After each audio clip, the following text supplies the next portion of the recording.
हरे कृष्णा। आप सभी को जो भी प्रश्न है, जिज्ञासा है, आप पूछिए, फिर चर्चा कर लेंगे। और आप लोगों की उत्तर दूसरा लोगों को सुनेंगे भी, वो उनकी कल्याण भी होगा।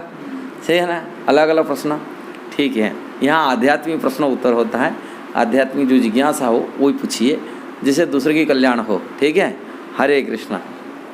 मैं ये जानना चाहता हूँ कि ये कंठी के मतलब क्या क्या अपन नियम कर सकते हैं?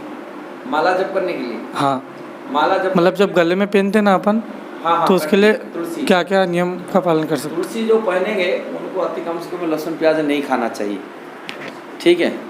उनको और किसी प्रकार नशीली चीज़ नहीं खाना चाहिए, बिल्कुल बंद ही करना है या फिर नहीं खाना चाहिए। इसलिए कंठी हम लोग को इस्कॉन में कंठी तुरंत नहीं देते। जिसे लहसुन प्याज खाते हैं उसको कंठी नहीं दिया जाता है। कंठी वही व्यक्ति को दिया जाता है जो लहसुन प्याज छोड़ा है और नस्ली चीज़ छोड़ा है।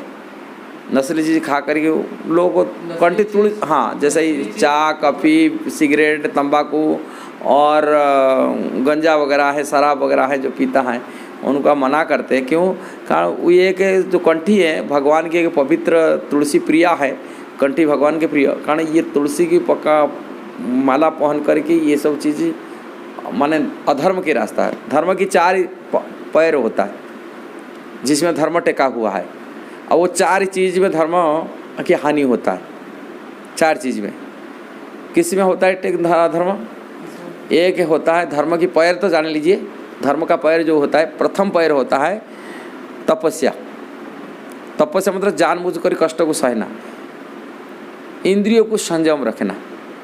तपस्या की वास्तविक अर्थ इंद्रियों को संयम रखना। व्यक्ति जब नशा पान करता है वो इंद्रिय संयम नहीं कर पाता है। अब दुनिया में देखने जितना रेप हो, मर्डर हो, किसी ये हो, क्राइम होता है, हर क्राइम के पीछे नशा। वो शराब पिए होगा, करा होगा। बिना शराब पी के कोई गलत काम नहीं करता। नस्ली चीज़ें आदत बन जाने वाले व्यक्ति तपस्या नहीं कर सकता। इसलिए नस्ली चीज़ को छोड़ना पड़ेगा, तभी धर्म का एक प्रथम पैर कहा जाता है तपस्या। अपने संयम रख सकता है। दूसरी धर्म का दूसरी पैर होता है दया। दया, करुणा, क्षमा जो गुण होता है ना जीव का अंदर में, वो नष्ट हो जाता है व्यक्ति जब मांसाहार करता है। रजोगुणी मांसाहार, तमोगुणी भोजन करता है, वो व्यक्ति देखो दया रख नहीं सकता। मांसाहार करे कोई दया कहाँ हो पाएगा? इसलिए मांसाहारी व्यक्ति दया नहीं कर सकता। ये धर्म की दूसरी पैर। ऐसे अधर्म रास्ता रहने वाला व्यक्ति यदि कंठी पहनता है, साधु वेश बनाता है, उसको कपटी साधु कहा जाएगा। ठीक नहीं है, इसलिए हम लोग कंठी नहीं पहनाते उनको। नेक्स्ट धर्म की पैर होता है शौच, पवित्रता। पवित्रता मतलब शुद्धता, जो पवित्रता कहा जाता है धर्म की पैर। केवल पवित्रता नहीं, स्नान करने से पवित्रता, मन की पवित्रता होना चाहिए, मन शुद्धि होना चाहिए। मन की पवित्रता सबसे बड़ा महत्वपूर्ण। वो अपवित्रता तभी हो सकता है व्यक्ति जो कामुक वासना में आ जाता है। व्यक्ति जो कामुक वासना में आ जाता है, इसलिए कहा जाता है कामुक वासना कैसे होता है, ज़्यादा बढ़ता है अवैध संबंध से। जिस स्त्री पुरुष की अवैध संबंध होता है उसको ज़्यादा कामुक वासना में वो आ जाता है। और काम वासना तो ऐसा ही एक रोग है, मानसिक विकलांग ऐसा ही रोग है, वो व्यक्ति को पूरी अपवित्र कर लेता है, उनकी चेतना अपवित्र कर लेता है, व्यक्ति विकास नहीं कर पाता है। इसलिए एक कामुक वासना से रहित होना पड़ेगा। यदि उसकी काम वासना सता रहा है, उसको कहा जाता है काम कंट्रोल नहीं हो पा रहा है, इसको शादी विवाह करके उनको संयम भरे। एक स्त्री एक पुरुष के साथ में संपर्क रहने तो उनका कंट्रोल हो जाएगा।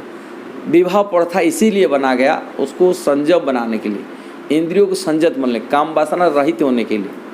और नहीं विवाह करने के लिए भोग करने, इंद्रियों भोग करने के लिए। वो बढ़ेगा तो आग जैसा ही, जैसे ही विदुर जी बोलते हैं, जैसे आग में ईंधन डालो, वो ईंधन आग कभी बुझेगा नहीं, वो बढ़ता रहेगा। इसीलिए काम वासना को अपन जितना आप संयम बनेंगे इतना आपका मन शुद्धि होगा। स्त्री हो पुरुष हो, पवित्रता तभी आएगा जो काम वासना से रहित होगा। ऐसे शास्त्र में कहा गया जैसे स्त्री पुरुष की संगति इतना ही करना चाहिए जैसे संतान उत्पत्ति के लिए होना चाहिए, और तो नहीं। संतान उत्पत्ति के लिए स्त्री पुरुष की संगम होना चाहिए, और नहीं तो और सभी इलुसेट सेक्स अवैध संबंध कहा जाता है। इतना नियम कौन? हाँ, मनोरंजन भोग के लिए नहीं है। स्त्री खाली संतान उत्पत्ति के लिए कहा गया उसमें, यदि संतान उत्पत्ति के लिए यदि अपनी काम वासना ये करता है, उसको सदुपयोग किया जाता है। उसी जगह भगवान बोलते हैं मैं हूँ, उसी काम में मैं हूँ, जिसे धर्म के रास्ता पर चले। और धर्म रास्ता पर चलने वाला व्यक्ति काम में नहीं हूँ, उससे संतान उत्पत्ति हो सकता है, उच्च संतान बन सकता है। ये कहा जाता है काम क्रोध लोभ ऐसा बीमारी है संसार में, संसार में लगा हुआ ऐसा बीमारी व्यक्ति को रोगग्रस्त नरकगामी करा देता है। भगवान बोलते हैं नरक के रास्ता यदि है तीन ही है। क्या है? काम है, क्रोध है और लोभ है। काम वासना से होने से व्यक्ति अपवित्र हो जाता है, क्रोध होने से बुद्धि उसका नष्ट हो जाता है, बुद्धि निर्णय ले पाते क्रोध की वशीभूत होने से। और जो लोभ हो जाता है स्वार्थी हो जाता है, सेल्फिश हो जाता है, वो अपनी खाली देखता है, अपने देह सुख खाली भोगने के लिए, अपने माँ बाप की भूल जाता है, अपने भाई बंधु परिवार को, समाज देश के लिए वो क्या कर सकता है? लोभी व्यक्ति। इसलिए लोभ इतना स्वार्थी हो जाता है, स्वार्थ की वजह से कुछ भी कर लेता है व्यक्ति। इसलिए तीनों नरक की द्वार है, नरक के रास्ते, इसको त्याग करके ये करने। नेक्स्ट धर्म की पैरव जो होता है सत्य। सत्य नष्ट होता है जुआ सट्टा खेलने से। इसलिए अधर्म के रास्ता में रहने वाला व्यक्ति कंठी लगाना ये करना वो अलग है। किंतु हरिनाम किसी भी व्यक्ति ले सकता है।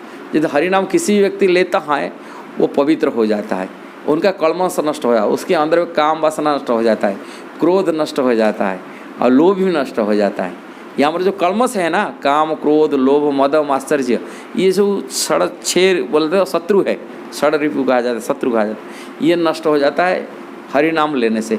अपवित्रों को पवित्र कर लेता है। अपवित्र हो पवित्र हो, सर्वावस्था किसी भी अवस्था में भगवान के नाम जप करने के लिए कहा गया। उसके लिए कोई नियम नहीं, नाम जप करने से, हरिनाम लेने से उनकी कलमश नष्ट होगा, उनके अंदर काम भावना नष्ट हो जाएगा, क्रोध भावना नष्ट हो जाएगा, लोभ भी नष्ट हो जाएगा, वो शुद्ध अवस्था कहा जाएगा, पवित्र हो जाएगा। इतना पवित्र हो जाएगा संसार, उसको देखने से दूसरा भी पवित्र हो जाएगा, देखने मात्र से इतना पवित्र हो जाता है। इसलिए हमको हरि नाम पर ज़्यादा महत्व देना चाहिए। कलयुग में पवित्र होने के लिए ब्रह्मा जी यही बात बता रहे, कली कलमश नाशन, कली का जो कलमश है वो नाश कर लेगा हरि नाम से। ये टेक्निक है कि दूसरी उपाय नहीं। नारद जी बोलते नहीं, नाचते हुए हरि नाम बिना और कोई, कलियुग केवल नाम आदरा सुवरेश्वर नर उतरी। भागवत में नवे जोगेंद्र जी यही बात बता रहे, बोल रहे हैं कड़ो दोष निधि राजन, कलयुग तो दोष का सागर है, निधि है, किंतु अस्थि एक महान गुण है, एक महान गुण है। क्या है? कीर्तनादेव कृष्ण से मुक्त संग परम बजाते। भगवान श्री कृष्ण यदि कीर्तन गाता है उसका कलमश नष्ट हो जाता है और परम धाम को प्राप्ति कर लेता है। इतना बड़ी काम है, पूरा पवित्र क्लीन कर लेगा, पवित्र कर लेगा हरि नाम। आप प्रैक्टिस करें, देखिए अपने जीवन में। आप चाहते यदि मेरा कलमश नष्ट हो जाए, हम लोग सब आत्मा है, शरीर नहीं है।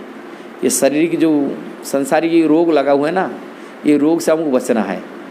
कोई चाहेगा क्रोध से सड़ता रहे, लोभ से सड़ता रहे, अच्छे होने के लिए चाहते ना, काम वासना ऐसे सड़ाता है मरने तक। कोई बूढ़ापे में काम वासना छूटता नहीं, मरने तक पुण्य अगला शरीर मिला वही है, चलता रहेगा। अनादिकाल से संसारी रोग लगा हुआ, इससे छुटकारा पाना है इनको।